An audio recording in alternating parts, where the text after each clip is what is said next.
Hello friends, this is Aradhana Singh. Study rain में आप सभी का स्वागत है। आज के बाल विकास एवं शिक्षा शास्त्र के नोट्स में हम समझेंगे कि कौन कौन सी स्टेजेस जो ह्यूमन डेवलपमेंट की हैं उनका अधिगम से क्या संबंध है, कैसा संबंध है, ये सारी चीज़ें आज हम डिस्कस करेंगे। स्टार्ट करने से पहले अगर आप हमारे चैनल से पहली बार जुड़े हैं तो चैनल को सब्सक्राइब कर लीजिए और सब्सक्राइब करने के बाद बेल आइकन ज़रूर प्रेस कर लीजिए ताकि आपको वीडियो का नोटिफिकेशन मिल सके जब भी न्यू वीडियो डाली जाए। तो फ्रेंड्स, हम लोगों ने लास्ट क्लास में पढ़ा था कि ह्यूमन डेवलपमेंट की कौन कौन सी अवस्थाएं होती हैं, उसको थोड़ा सा रिवाइज करते हुए तब हम आगे बढ़ते हैं। सबसे पहले आती है शैशवावस्था, फिर आती है बाल्यावस्था, फिर आती है किशोरावस्था, देन आती है प्रौढ़ावस्था। शैशवावस्था या जिसे इंग्लिश में इन्फेंसी कहते हैं, उसका जो टाइम पीरियड होता है वो होता है जन्म से लेकर के 5 या 6 वर्ष तक। जैसा कि लास्ट वीडियो में हमने बताया था कि 5 या 6 वर्ष इसलिए लिखा गया है यहाँ पर ताकि आपको वहाँ पर डाउट ना हो। 5 वर्ष किसी बुक में मिल जाएगा तो किसी बुक में आपको 6 वर्ष, तो नॉर्मली आपको 6 वर्ष ही मिलेगा। फिर आती है बाल्यावस्था, चाइल्डहुड, जो कि होती है 6 वर्ष से 12 वर्ष तक की। किशोरावस्था, जिसे एडोलसेंस कहते हैं इंग्लिश में, वो होती है 12 वर्ष से 18 वर्ष तक की अवस्था। फिर सबसे लास्ट आती है क्या, प्रौढ़ावस्था। ये 18 वर्ष के बाद की अवस्था होती है। आगे चलते हैं। शैशवावस्था मीन्स इन्फेंसी और इसके दौरान अधिगम मीन्स लर्निंग कैसी होती है, क्या इसकी विशेषताएं हैं, चलिए देखते हैं। शैशवावस्था, जैसा कि हम डिस्कस कर चुके हैं कि इसकी एज लिमिट होती है 5 जन्म से लेकर के 5 या 6 वर्ष तक। विकासात्मक विशेषताएं इसमें क्या है, डेवलपमेंटल फीचर्स क्या हैं इसके।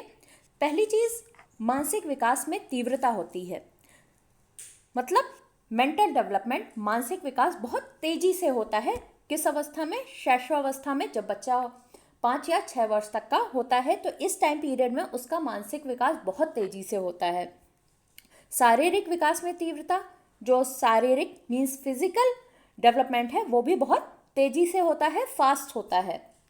सीखने की प्रक्रियाओं में तीव्रता, जो भी बच्चा इस टाइम में सीखेगा, लर्न करेगा, वो क्या होती है, बहुत फास्ट होती है।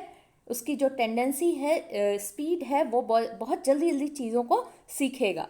दोहराने की प्रवृत्ति बहुत ज़्यादा उसमें होती है, क्या चीज़, उसको रिपीट करने की, दोहराने की, पुनरावृत्ति की उसमें बहुत ज़्यादा टेंडेंसी होती है। पर निर्भरता, इस एज का जो बच्चा होता है फ्रेंड्स, वो क्या होता है, वो सारी चीज़ें अपने आप नहीं कर सकता। वो हर एक चीज़ के लिए अपने गार्जियंस पर, अपने पेरेंट्स पर डिपेंड होता है, अपनी माँ पर डिपेंड होता है। जो 5 वर्ष तक का बच्चा होता है, 6 वर्ष तक का, वो आपको ऐसा नहीं है कि वो अपने खाना भी खुद बना लेगा, अपने कपड़े भी खुद पहन लेगा या कपड़े धुल भी खुद लेगा। वो हर चीज़, अपनी हर एक्टिविटी के लिए अपने गार्जियंस पे, अपने पेरेंट्स पे, और बच्चा अगर स्कूल जाना इसी एज में चूँकि शुरू करता है तो वो अपने टीचर्स पे अपनी चीज़ों के लिए डिपेंड होता है। इसलिए उसमें क्या होता है, पर निर्भरता होती है, डिपेंडेंसी होती है इस एज के बच्चों में। जिज्ञासा प्रवृत्ति, बहुत ज़्यादा क्यूरियस होता है बच्चा इस एज में। जैसे अगर आप उसको कोई बॉल दे देंगे या कोई बॉक्स दे देंगे तो वो बॉक्स को खोलना चाहेगा, उसके अंदर देखना चाहेगा कि उसके अंदर क्या है। बहुत ज़्यादा क्यूरियस होता है। उसको कोई भी चीज़ ऐसी दे देंगे जो कि खुल सकती होगी तो उसको ट्राई करके उसको अंदर देखना चाहता है कि उसके अंदर क्या है। हर चीज़ को जानना चाहता है कि वो क्या रखा है, वहाँ पर क्या रखा है, तो वो हर चीज़ को ढूंढेगा, खोज करता रहता है। एक तरह से वो एक्सप्लोरर होता है इस टाइम। जिज्ञासा की प्रवृत्ति होती है उसमें, बहुत ज़्यादा क्यूरियस होता है। ये चीज़ हम लोगों ने पढ़ ली। अब आता है, नेक्स्ट आता है स्वप्रेम की भावना। इस एज के बच्चे खुद से प्यार करते हैं, जो उनका स्वप्रेम की भावना इसी स्टेज में होती है। फ्रेंड्स, नेक्स्ट पॉइंट आता है समाजीकरण का प्रारंभ। इसी स्टेज में बच्चों में सोशलाइजेशन मीन्स समाजीकरण का प्रारंभ होता है। समाजीकरण की पहली इकाई क्या है, परिवार। परिवार से उसका समाजीकरण होता है। परिवार में ही बच्चा चीज़ों को करना, आपस में शेयर करना, इन सारी चीज़ों को सीखता है, अपने विचारों को रखना, ये सारी चीज़ें उसकी परिवार से प्रारंभ होती हैं। तो उसका सामाजिकरण भी इसी एज में स्टार्ट होता है। भाषा सीखने की सर्वोत्तम अवस्था होती है इसी एज में। जो बच्चा उसकी आप कह सकते हैं मातृभाषा है वो सीखता है इसी एज में, और कोई भी भाषा सीखने की इसकी सर्वोत्तम अवस्था होती है। आप हमारे देश में देखेंगे तो अलग अलग तरह की भाषाएं हैं, मातृभाषाएं अलग अलग हैं सबकी। यहाँ पर आप मोस्टली जो हिंदी भाषी क्षेत्र हैं वहाँ पर लोग जो बच्चे हैं नॉर्मली हिंदी अच्छा बोलते हैं। जो साउथ में है वहाँ की लैंग्वेज अच्छी बोली बच्चे बोल सकते हैं। तो वही चीज़ है कि जो भाषा सीखते हैं बच्चे, ये उनकी सर्वोत्तम अवस्था यही होती है। न्यूमैन क्या कहते हैं इस बारे में? उनका कहना है कि 5 वर्ष तक की अवस्था शरीर और मस्तिष्क के लिए बड़ी ग्रहणशील होती है। Up to 5 years of the age is very receptive to body and brain. Newman अब इसमें क्या कहने की कोशिश कर रहे हैं? वो कह रहे हैं कि जो 5 वर्ष तक की अवस्था है बच्चे की, जो ये एज है उसमें क्या होगा, मैक्सिमम से मैक्सिमम चीज़ें वो रिसीव करेगा शारीरिक और मस्तिष्क के लिए अपने। दूसरी चीज़ फ्रायड क्या कहते हैं, मनुष्य को जो कुछ भी बनना होता है वो प्रारंभ के 4 से 5 वर्षों में बन जाता है। अब ऐसा नहीं कि वो 4 से 5 वर्षों में डॉक्टर बन जाएगा। इसमें इनका क्या कहना है, जो बेसिक चीज़ें हैं, जैसे आप एक बिल्डिंग को देख लीजिए, बिल्डिंग कैसी बनेगी ये डिपेंड करता है उसकी नींव पे, जो उसकी बुनियाद है उस पर डिपेंड करता है कि बिल्डिंग कैसी बनेगी, मजबूत बनेगी, एक अच्छा स्ट्रक्चर बनेगा, कौन कौन सी उसमें स्ट्रक्चर होंगे वो सारी डिपेंड होती है उसके नींव पे, बुनियाद पर। वही चीज़ ये यहाँ कह रहे हैं कि जो उसको फ्यूचर में बनना है वो उसकी नींव पड़ जाती है इन्हीं 4 से 5 वर्षों में। वो एक मोरल वैल्यू उसकी हाई होगी या फिर बहुत कैसा वो बच्चा बनेगा, बहुत पढ़ाकू बनेगा, कैसा बनेगा, ये सारी चीज़ें जो छोटी छोटी है ना वो न्यू के रूप में इन्हीं 4 से 5 वर्षों में उनकी बन जाती है। नेक्स्ट है बाल्यावस्था एवं इसके दौरान अधिगम। अब बाल्यावस्था की जो स्टेज है वो क्या है, वो है 6 वर्ष से 12 वर्ष तक की। इसको बोलते क्या क्या हैं, और इस बाल्यावस्था के काल को इसको बोलते हैं अनोखा काल। दूसरी चीज़ इसका नाम है प्राथमिक विद्यालय की आयु। इसी स्टेज में 6 वर्ष से ही बच्चा स्कूल में जाना स्टार्ट करता है। अब कुछ लोग कहेंगे कि नहीं भाई 2 साल का बच्चा भी प्ले ग्रुप में जाता है, वो एक एक्सेप्शनल केस है। जनरली बच्चा 6 वर्ष की एज में उसकी स्कूलिंग स्टार्ट होती है पढ़ने के लिए। प्राइमरी जो स्कूल हैं उसके, वो प्राइमरी जो एजुकेशन है उसकी इसी स्टेज में स्टार्ट होती है। कब? 6 वर्ष से 12 वर्ष तक की एज में। स्फूर्ति आयु होती है, बहुत ज़्यादा स्फूर्ति होती है। एक इसका नाम और है गंदी आयु होती है, डर्टी एज होती है। मतलब बच्चा जो भी कर रहा है उसके अकॉर्डिंग इसका नाम रखा गया है। समूह आयु, ग्रुप एज, इस टाइम में उनके ग्रुप बनना स्टार्ट हो जाते हैं। तो जो भी एक्टिविटी है उसके अकॉर्डिंग उसके स्टेज का नाम और बुलाया जाता है। तो बाल्यावस्था को और क्या क्या बुलाया जाता है?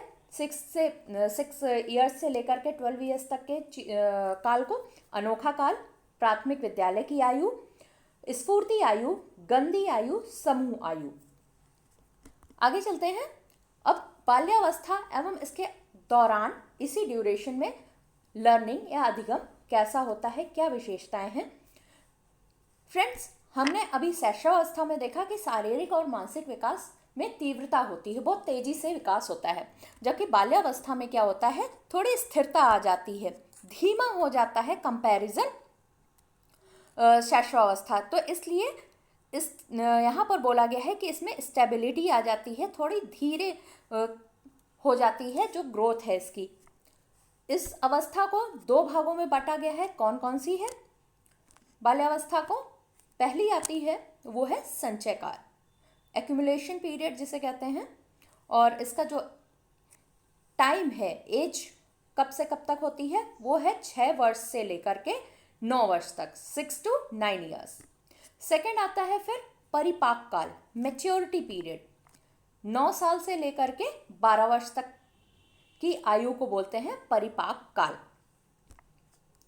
2 काल हो गए, संचय काल और परिपाक काल। संचय काल 6 से 9 वर्ष तक और परिपाक काल 9 से 12 वर्ष तक। फिर नेक्स्ट पॉइंट क्या कह रहा है कि आत्मनिर्भरता की भावना आती है। शैशवावस्था में क्या था? पर निर्भरता होती है, दूसरों पर डिपेंड होते हैं। इसमें क्या है? बच्चे आत्मनिर्भर की भावना उनमें आने लगती है, सेल्फ रिलायंस उनमें आने लगता है, सेंस उसका आने लगता है। प्रतिस्पर्धा की भावना आती है, इसमें कॉम्पिटिटिव स्पिरिट आता है, कंपटीशन की भावना उनमें आने लगती है। जनरल सी बात है, अगर आप 2 बच्चों को दौड़ा देंगे तो उनमें आपस में ये दिमाग में चलता रहेगा मैं जीतूंगा कि वो जीतेगा। तो ये छोटी सी चीज़ है, इस एग्जाम्पल से आप समझ लीजिए कि उनमें प्रतिस्पर्धा की भावना आ जाती है। इसी स्टेज में बच्चे क्लास की रैंकिंग अपनी देखने लगते हैं, मेरे टेस्ट में इतने आए, 10 में से 6 आए, 10 में से 7 आए, 10 में से 8 आए, या 10 में से 9 आए, या फुल में फुल आए। ये सारी चीज़ें, प्रतिस्पर्धा की भावना उनको इन सारी चीज़ों से आने लगती है। यथार्थवादी दृष्टिकोण, रियलिस्टिक व्यू इसी एज में आता है। अब जब शैशवावस्था में बच्चा होता है तो वो काफ़ी इमेजिनरी चीज़ों में सोचता रहता है कि कोई चीज़ है, हमारी डॉल है, हम उससे बात कर रहे हैं, हमारा कोई टॉय है, टेडी बियर है, उससे बात कर रहे हैं। लेकिन इसमें क्या है, इसमें बच्चा जैसे ही और बड़ा हुआ वो थोड़ा थोड़ा रियलिस्टिक व्यू में वर्क करने लगता है। वो अपनी जो चीज़ें हैं उसका जो यथार्थवादी दृष्टिकोण है वो ज़्यादा उन्नत तरीके से काम करने लगता है। वो हर चीज़ को वास्तविकता के आधार पर देखने लगता है। अनुकरण के प्रवृत्ति का विकास, जो अनुकरण की प्रवृत्ति है, उसको बात मानने की प्रवृत्ति है, उस चीज़ का विकास होने लगता है इसी उम्र में, फॉलो करने लगता है चीज़ों को। संवेगों पर दमन, अपने इमोशंस पे कंट्रोल होने लगता है, सप्रेशन ऑफ मोमेंटम होता है इसी एज में। चिंतन एवं तर्क शक्ति का विकास, इसी एज में क्या होता है फ्रेंड्स, थिंकिंग और रीजनिंग डेवलप करते हैं अच्छे तरीके से। किसी चीज़ पर वह चिंतन भी कर सकता है, सोच भी सकता है अच्छे तरीके से, किसी चीज़ को तर्क भी दे सकता है, ऐसा क्यों हुआ, कैसे होगा, क्या आप कर पाएंगे, ऐसी चीज़ें तर्क वो लगाने लगता है कि ऐसा हुआ, क्यों हुआ, कैसे हुआ, ये सारी चीज़ें तर्क उसके अंदर आने लगता है। वो चीज़ों को अलग लेवल पर देखने लगता है। पढ़ने में रुचि, बच्चों की पढ़ाई में रुचि बढ़ जाती है कब? बाल्यावस्था में। सीखने की गति मंद, किंतु उनके सीखने का क्षेत्र विस्तृत हो जाता है। शैशवावस्था के कंपैरिजन क्या होता है, बाल्यावस्था में जो सीखना है, लर्निंग है, वो उसकी जो स्पीड है, गति है, दर है, वो थोड़ी धीमी हो जाती है, लेकिन जो उसका एरिया है वो वाइड हो जाता है, विस्तृत हो जाता है। ब्लेयर जॉन सिम्पसन क्या कहते हैं इस मामले में, शैक्षिक दृष्टिकोण से जीवन चक्र में बाल्यावस्था, चाइल्डहुड से अधिक महत्वपूर्ण और कोई अवस्था नहीं है। From an academic point of view, there is no stage in life cycle more important than childhood. जो अध्यापक इस अवस्था में बालकों को शिक्षा देता है, उन्हें बालक के आधारभूत आवश्यकताएं एवं उनकी समस्याओं का और उन परिस्थितियों का पूर्व जानकारी होना चाहिए जो उनके व्यवहार को रूपांतरित और परिवर्तित करते हैं। Teachers who educate children at this stage should have prior knowledge of the basic needs and problems of the child and the circumstances that transform and change their behavior.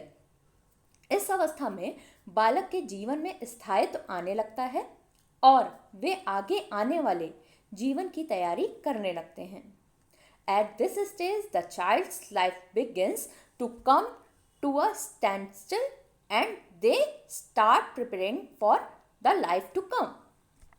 अब ये क्या कह रहे हैं सिम्पसन इसमें, वो कह रहे हैं जो आपका एकेडमिक पॉइंट ऑफ व्यू क्या है, व्यू से, शैक्षिक दृष्टिकोण से, बच्चे को जो पढ़ाई करनी है उस दृष्टिकोण से, ये जो स्थिति है जीवन चक्र की, लाइफ साइकिल की, ये जो अवस्था है बाल्यावस्था, चाइल्डहुड, वो सबसे इम्पॉर्टेंट है इससे ज़्यादा इम्पॉर्टेंट और कोई अवस्था नहीं है। क्यों? इसी स्टेज में आपकी पढ़ाई स्टार्ट हो रही है एकेडमिकली। तो जो अध्यापक इस अवस्था में मीन्स चाइल्डहुड पीरियड में बालकों को एजुकेट कर रहा है, शिक्षा दे रहा है, उसे क्या पता होना चाहिए? बच्चे की बेसिक नीड्स और उसकी जो प्रॉब्लम है, समस्याएं हैं, और उन स्टेजेस का, परिस्थितियों का, सर्कमस्टेंसेस का पहले से ही जानकारी होना चाहिए, जो कि उसके बिहेवियर, व्यवहार को चेंज करता है, रूपांतरित और परिवर्तित करता है, मतलब उसको ट्रांसफॉर्म और चेंज कर सकता है। ऐसी स्थितियों और समस्याओं को जानकारी होना चाहिए किसे? टीचर को। इस स्टेज में क्या करता है बालक? अपने जीवन में स्टेबिलिटी उसके जीवन में आने लगती है, और जो उसका फ्यूचर लाइफ है, मतलब उसको फ्यूचर में क्या बनना है, कैसे उसको अपनी लाइफ जीनी है, उस चीज़ के बारे में वो सोचने लगता है, उसकी तैयारी करने लगता है। कब? बाल्यावस्था में ही। किशोरावस्था में इसके दौरान अधिगम। अब नेक्स्ट आती है बाल्यावस्था के बाद एडोलसेंस, किशोरावस्था। इसका जो एज लिमिट है वो क्या है? 12 वर्ष से 18 वर्ष तक। अब इसमें क्या होता है? बालक बाल्यावस्था से परिपक्वता की ओर अग्रसर होता है। इसमें बाल्यावस्था इसकी जो है बालक की वो फिनिश हो जाती है। इस पर फिर आता है वो किशोरावस्था में, तो वो थोड़ा मेच्योरिटी की तरफ आने लगता है, उसमें थोड़ी थोड़ी मेच्योरिटी आने लगती है, परिपक्वता की ओर वो अग्रसर हो जाता है। बाल्यावस्था के बाद प्रौढ़ावस्था के प्रारंभ होने तक ये जो टाइम पीरियड है किशोरावस्था, ये कब होती है? बाल्यावस्था के बाद और प्रौढ़ावस्था के प्रारंभ होने से पहले। मीन्स बाल्यावस्था, चाइल्डहुड फिनिश हुआ, खत्म हुआ, फिर उसके बाद आई आपकी किशोरावस्था, और प्रौढ़ावस्था कब तक चलेगी? जब तक ओल्ड एज स्टार्ट नहीं हो जाता। तो ये एक तरह से आप समझ सकते हैं कि सैंडविच है, बाल्यावस्था खत्म, प्रौढ़ावस्था स्टार्ट, उसके बीच में जो टाइम पीरियड है वो है आपका किशोरावस्था। सबसे कठिन काल है, ज़रूर इसको याद रखिएगा, सबसे कठिन काल कौन सा है? किशोरावस्था। शैक्षिक दृष्टि से सबसे इंपॉर्टेंट है बाल्यावस्था, और जीवन का सबसे कठिन काल है किशोरावस्था। नेक्स्ट पॉइंट है हमारा, किशोरावस्था वह अवस्था है जिसमें बालक परिपक्वता की ओर बढ़ता है। अब फ्रेंड्स होता क्या है कि इसी अवस्था में जो चाइल्ड है वो क्या करता है? प्रोग्रेस करता है मैच्योरिटी की तरफ, परिपक्वता की ओर। इसे और क्या बोला जाता है? परिवर्तन काल, बसंत काल एवं अप्रसन्नता का काल भी इसे कहते हैं। तो 3 नाम इसके और क्या हो गए? परिवर्तन काल, बसंत काल एवं अप्रसन्नता का काल इसे कहते हैं। आगे चलते हैं, स्टेनले हॉल क्या कहते हैं? फ्रेंड्स ये बहुत ज़्यादा इम्पॉर्टेंट पॉइंट है, तो आप इसको और ज़्यादा टिक लगा लीजिए या हाईलाइट कर लीजिएगा कि किशोरावस्था को बड़े संघर्ष, तूफान तथा विरोध की अवस्था कहा है स्टेनले हॉल ने। तो डायरेक्ट इस पे क्वेश्चन पूछ लिया जाता है कि कौन सी अवस्था तूफान की अवस्था है, या विरोध की अवस्था है, या संघर्ष की अवस्था है? तो वो है किशोरावस्था। रॉस क्या कहते हैं? किशोरावस्था शैशवावस्था की पुनरावृत्ति है, रिपीटेशन है किस चीज़ की? इन्फेंसी की। कौन? किशोरावस्था, ये कहते हैं रॉस। क्रो एंड क्रो क्या कहते हैं? किशोर ही वर्तमान की शक्ति और भावी आशा को प्रस्तुत करता है। ये कहते हैं करंट में जो शक्ति है, पावर है, वो क्या है? किशोर है, और फ्यूचर की जो होप है वो क्या है? किशोर ही है। तो किशोर ही वर्तमान की शक्ति है और भावी आशा को प्रस्तुत करता है। कौन? किशोर। कुल्हन क्या कहते हैं? किशोरावस्था बाल्यकाल तथा प्रौढ़ावस्था के मध्य का संक्रांति काल है, the transition period between adolescent, childhood and old age. Next है किलपैट्रिक क्या कहते हैं? किशोरावस्था जीवन का सबसे कठिन काल है। तो तूफान का काल, संघर्ष का काल, कठिन काल, परिवर्तन काल, बसंत काल, अप्रसन्नता का काल, ये सारी चीज़ें कौन क्या है? किशोरावस्था। उसमें आप बहुत ज़्यादा ये जो जितने भी नाम हैं डिफरेंट तरीके से बुलाया जा रहा है किशोरावस्था को, स्टेनले हॉल ने क्या कहा है, ये सारी चीज़ें आप उसको हाईलाइट कर लीजिए। आगे चलते हैं। मनोवैज्ञानिकों के अनुसार किशोरावस्था के दो भाग हैं। कौन कौन से हैं? पूर्व किशोरावस्था और उत्तर किशोरावस्था। अब इनको भी दो भागों में बांट दिया गया। वो कौन कौन सी एज टाइम पीरियड है? पूर्व किशोरावस्था या प्री एडोलसेंस, इसका टाइम लिमिट जो है वो है 12 से 16 वर्ष तक। और फिर लेटर एडोलसेंस या उत्तर किशोरावस्था वो है 17 से 19 वर्ष तक। हरलॉक के अनुसार, हरलॉक क्या कहते हैं, पूर्व और उत्तर किशोरावस्था means pre and later adolescence के मध्य की विभाजन रेखा लगभग 17 वर्ष की आयु के पास है। इसको भी फ्रेंड्स अच्छे से हाईलाइट कर लीजिएगा कि जो 17 वर्ष की आयु है उसको मध्य की विभाजन रेखा मतलब डिवाइडिंग लाइन माना है हरलॉक ने। किसे? पूर्व और उत्तर किशोरावस्था को के। किशोरावस्था की विशेषताएं क्या हैं? फ्रेंड्स, जो भी चीज़ अंडरलाइन की गई है, हाईलाइट की गई है, आप उसको ज़रूर याद कर लीजिएगा, या जो भी साथ ही साथ बताया जा रहा है नोट्स में कि यह हाईलाइट ज़रूर कर लीजिए, उसको ज़रूर हाईलाइट करके बार बार रिवाइज करिए। और पूरा ही नोट्स जो भी आपको दिए जा रहे हैं, क्योंकि इतने लेंदी नोट्स नहीं बनाए जा रहे हैं, आपको काम की चीज़ें सिर्फ दी जा रही हैं, तो आशा ऐसी की जा रही है कि आप इसको रिवाइज करते चलिए और अपनी पेपर के लिए एक अच्छी तैयारी करते हुए चलिए। तो चलिए इसकी पॉइंट्स देख लेते हैं। इस अवस्था में किशोरों की लंबाई एवं भार दोनों में वृद्धि होती है, साथ ही मांसपेशियों में भी वृद्धि होती है। अब जो इम्पोर्टेंट पॉइंट क्या है, 12 से 14 वर्ष की आयु में लड़कों की अपेक्षा लड़कियों की लंबाई व मांसपेशियों में तेजी से वृद्धि होती है। फ्रेंड्स, 12 से 14 वर्ष की जो एज है उसमें किसकी लंबाई व मांसपेशियों में तेजी से वृद्धि होगी? लड़कियों की, कंपैरिजन लड़कों के। नेक्स्ट पॉइंट है 14 से 18 वर्ष की आयु, इस बीच लड़कियों की अपेक्षा लड़कों की लंबाई एवं मांसपेशियों में तेजी से वृद्धि होती है। तो 12 से 14 वर्ष की आयु में लड़कियों की लंबाई व मांसपेशियों की वृद्धि तेजी से होगी कंपैरिजन लड़कों के, और 14 से 18 वर्ष की आयु में लड़कियों की अपेक्षा लड़कों की मांसपेशियों और लंबाई में तेजी से वृद्धि होगी। नेक्स्ट पॉइंट है बुद्धि का पूर्ण विकास हो जाता है। नेक्स्ट, ध्यान केंद्रित करने की क्षमता बढ़ जाती है इसी टाइम पीरियड में।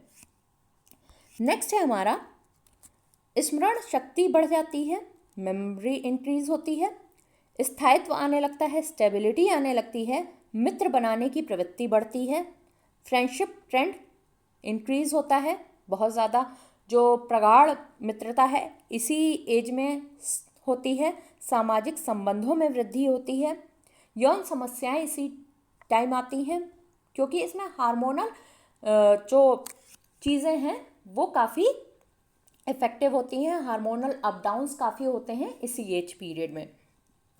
इस अवस्था में नशा या अपराध की ओर उन्मुख होने की अधिक संभावना रहती है, इसलिए इस अवस्था को जीवन के तूफान का काल भी कहा जाता है। किस अवस्था को फ्रेंड्स तूफान का काल कहा जाता है? किशोरावस्था को। तूफान का काल हाइलाइटर से हाईलाइट कर लीजिए या पेन से ही हाईलाइट कर लीजिए अपने नोट्स में कि तूफान का काल इसी अवस्था को कहते हैं। और क्यों कहते हैं? क्योंकि इस अवस्था में नशा या अपराध की ओर उन्मुख होने की, बढ़ने की, जाने की बहुत अधिक संभावनाएं रहती हैं। किशोरावस्था के विकास के सिद्धांत, एडोलसेंट डेवलपमेंट थ्योरी, इसमें दो सिद्धांत हैं। कौन कौन से हैं? त्वरित विकास का सिद्धांत एक्सीलरेटेड डेवलपमेंट थ्योरी, क्रमिक विकास का सिद्धांत लॉ ऑफ ऑर्डर डेवलपमेंट। त्वरित विकास का सिद्धांत क्या कहता है? इस सिद्धांत का समर्थन पहले तो किया है स्टेनले हॉल ने। किस पुस्तक में? एडोलसेंस में किया है। इनका कहना क्या है कि किशोरों में अनेक क्रांतिकारी परिवर्तन आकस्मिक रूप से होते हैं, मतलब सडन होते हैं, जिनका शैशवावस्था व बाल्यावस्था से कोई संबंध नहीं होता है। अब इनके शब्दों में क्या कहते हैं ये, इन्हीं के वर्ड्स में, किशोर अथवा किशोरी में जो शारीरिक मानसिक परिवर्तन होते हैं वह एकदम छलांग मारकर आते हैं. The physical mental changes that occur in a teenager come with a big jump. तो त्वरित विकास का सिद्धांत क्या है, समर्थन किया इन्होंने स्टेनले हॉल ने, और इस किस में लिखा इन्होंने, अपनी बुक एडोलसेंस में. वो क्या कह रहे हैं, जो टीनेजर्स हैं उनमें जो भी चेंज आ रहे हैं, शारीरिक स्टेज पे आए चाहे मानसिक लेवल पर आए, वो जो भी चेंज हो रहे हैं वो अचानक से छलांग लगाकर, जंप लगाकर, मतलब आकस्मिक आ रहा है, सडनली आ जा रहे हैं.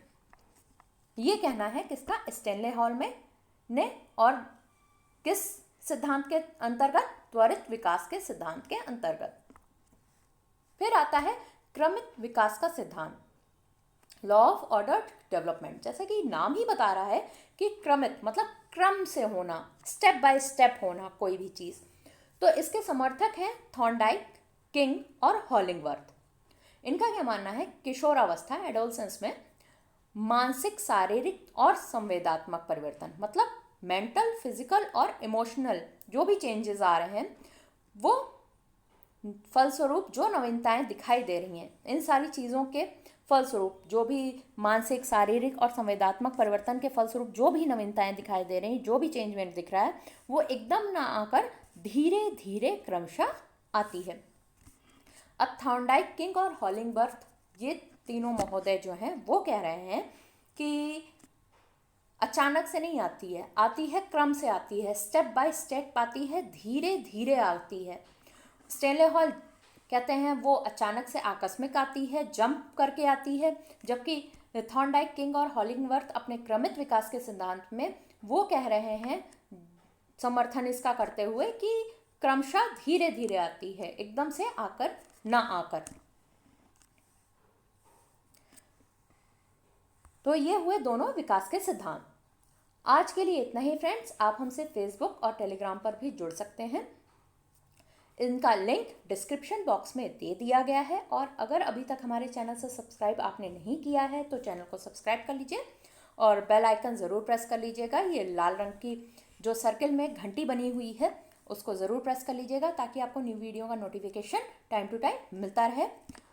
वीडियो अच्छा लगा हो, समझ में आया हो तो लाइक का बटन ज़रूर प्रेस कर दीजिए, अपने फ्रेंड्स में शेयर भी कर दीजिए. Thank you. जय हिंद.